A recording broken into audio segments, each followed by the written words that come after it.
بسم اللہ الرحمن الرحیم۔ محترم بزرگوں اور دوستو، جیسا کہ ہم جانتے ہیں کہ ذی الحجہ کے ابتدائی ایام میں جو اعمال کیے جاتے ہیں ان میں سے ایک اہم عمل تکبیرات تشریق کا پڑھنا ہے۔ چونکہ عید الاضحیٰ کے دن کو اور اس کے بعد کے 3 دنوں کو ایام تشریق کہا جاتا ہے، اس وجہ سے ان دنوں میں فرض نمازوں کے بعد جو تکبیرات کہی جاتی ہیں انہیں تکبیرات تشریق کہا جاتا ہے۔ تو آج انشاءاللہ ان تکبیرات تشریق کے کچھ مسائل آپ کی خدمت میں رکھنے کی کوشش کی جائے گی۔ اللہ تبارک و تعالیٰ نے سورہ بقرہ میں یہ ارشاد فرمایا ہے کہ وَاذْكُرُوا اللَّهَ فِي أَيَّامٍ مَعْدُودَاتٍ، کہ ان گنے چنے دنوں میں اللہ تعالیٰ کا ذکر کیا کرو۔ تو اس حکم پر عمل کا ایک طریقہ ہے فرض نمازوں کے بعد تکبیرات تشریق کا پڑھنا۔ امام مالک رحمۃ اللہ علیہ، امام احمد بن حنبل رحمۃ اللہ علیہ اور امام شافعی رحمۃ اللہ علیہ فرض نمازوں کے بعد ان تکبیرات پڑھنے کو سنت قرار دیتے ہیں۔ ان کا کہنا ہے کہ نبی کریم صلی اللہ علیہ وسلم نے فرمایا ہے کہ ایام تشریق کھانے پینے کے اور اللہ کا ذکر کرنے کے دن ہے۔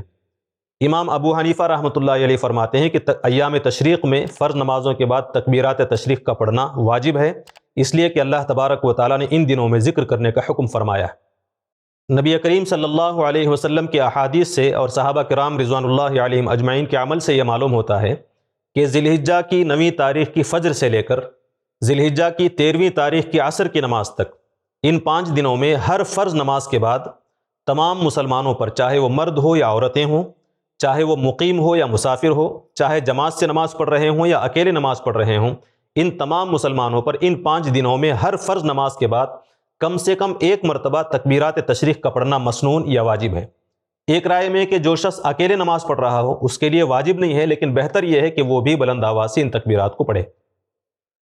تکبیرات تشریق کے الفاظ کیا ہیں میں آپ کے سامنے عرض کر دیتا ہوں۔ اللہ اکبر لا الہ الا اللہ واللہ اکبر وللہ الحمد، یہ تکبیرات تشریق ہیں۔ اس میں ابتدا میں اللہ اکبر 2 مرتبہ بھی پڑھا جا سکتا ہے اور 3 مرتبہ بھی کہا جا سکتا ہے۔ دونوں قسم کے احادیث ہیں اور دونوں درست ہیں۔ یہ جو تکبیرات ہیں یہ تکبیر ہر فرض نماز کے بعد کم سے کم 1 مرتبہ پڑھنا واجب ہے۔ زیادہ بھی پڑھی جا سکتی ہیں، بلکہ ایک رائے یہ ہے کہ کم سے کم 3 مرتبہ پڑھنا افضل ہے۔ یہ تکبیریں مردوں پر بھی واجب ہیں اور عورتوں پر بھی واجب ہیں، البتہ مرد بلند آواز سے پڑھیں گے اور عورتیں آہستہ آواز سے پڑھیں گی۔ یہ تکبیرات صرف فرض نماز کے بعد پڑھی جائیں گی، سنتوں کے بعد، نوافل کے بعد یا پھر واجب نمازوں کے بعد یہ تکبیرات نہیں ہیں۔ البتہ یہ سوال ہے کہ عید الاضحیٰ کی نماز کے بعد بھی یہ تکبیرات کہی جائیں گی، تو اس سلسلے میں یہ ذہن میں رکھیں کہ یہ تکبیرات، ان کے کہنے کا حکم چونکہ صرف فرض نمازوں کے بعد ہے اور عید الاضحیٰ کی جو نماز ہے وہ فرض نہیں ہے، واجب ہے، اس وجہ سے اس واجب نماز کے بعد تکبیرات تشریق کہنے کا حکم نہیں ہے۔ البتہ بعض اہل علم کی رائے یہ ہے کہ اگر کوئی عید الاضحیٰ کی نماز کے بعد بھی ان تکبیرات کو پڑھ لے تو کوئی حرج نہیں ہے۔ فرض نماز چاہے جماعت کے ساتھ پڑھی جا رہی ہو یا اکیلے پڑھی جا رہی ہو، اس کے بعد یہ تکبیرات کہی جائیں گی۔ میں نے یہ بات بھی عرض کی تھی کہ ایک رائے یہ ہے کہ اگر اکیلے کوئی شخص نماز پڑھ رہا ہو انفرادی طور سے، اس کے لیے واجب نہیں ہے لیکن افضل ہے۔ بہرحال فرض نماز کے بعد تو ان تکبیرات کا کم سے کم 1 مرتبہ پڑھنا واجب ہے۔ امام بھی تکبیر کہیں گے اور مقتدی بھی تکبیر کہیں گے۔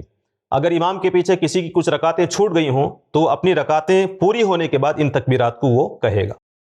ایک اور بات ذہن میں رکھیں کہ یہ تکبیرات اجتماعی نہیں ہیں، یعنی فرض نماز ختم ہو جانے کے بعد ایسا نہیں ہے کہ تمام لوگ ایک ساتھ مل کر شروع کریں، ایک آواز میں ایک ساتھ شروع کیا جائے اور ایک ساتھ ان تکبیرات کو ختم کیا جائے۔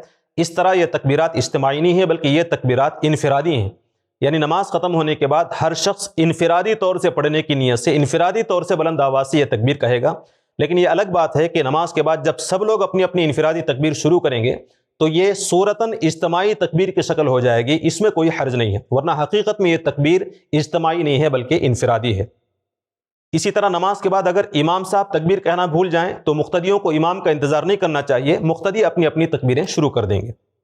اگر فرض نماز ختم ہونے کے بعد کوئی شخص تکبیر کہنا بھول جائے یا پھر کسی دوسرے کام میں مصروف ہو جائے یا پھر مسجد سے نکل جائے تو ان تکبیرات کی قضا نہیں ہے۔ اور آخری مسئلہ یہ ہے کہ اگر ایام تشریق میں کوئی نماز آپ قضا کر رہے ہیں، کوئی نماز چھوٹ گئی ہو، کیا اس چھوٹی ہوئی نماز کے بعد بھی تکبیر کہی جائے گی؟ تو اس سلسلے میں ذہن میں رکھیں کہ ان 5 دنوں سے پہلے کوئی نماز چھوٹی تھی، اس نماز کو ان 5 دنوں کے اندر قضا کیا جا رہا ہو تو اس قضا نماز کے بعد تکبیر نہیں کہی جائے گی۔ اسی طرح ان 5 دنوں کی کوئی نماز قضا ہوئی ہے، اسے ان 5 دنوں کے بعد آپ پڑھ رہے ہوں تو اس کے بعد بھی تکبیر نہیں کہی جائے گی۔ البتہ انہی 5 دنوں کی کوئی نماز قضا ہوئی ہو اور آپ اس نماز کو انہی 5 دنوں کے اندر قضا کر رہے ہوں تو اس کے بعد تکبیر کہی جائے گی، ورنہ تکبیر نہیں کہی جائے گی۔ یہ کچھ مختصر سے مسائل تھے تکبیرات تشریح کے سلسلے میں۔ اللہ تعالیٰ سے دعا ہے کہ اللہ تبارک و تعالیٰ ہمیں عمل کی توفیق نصیب فرمائے۔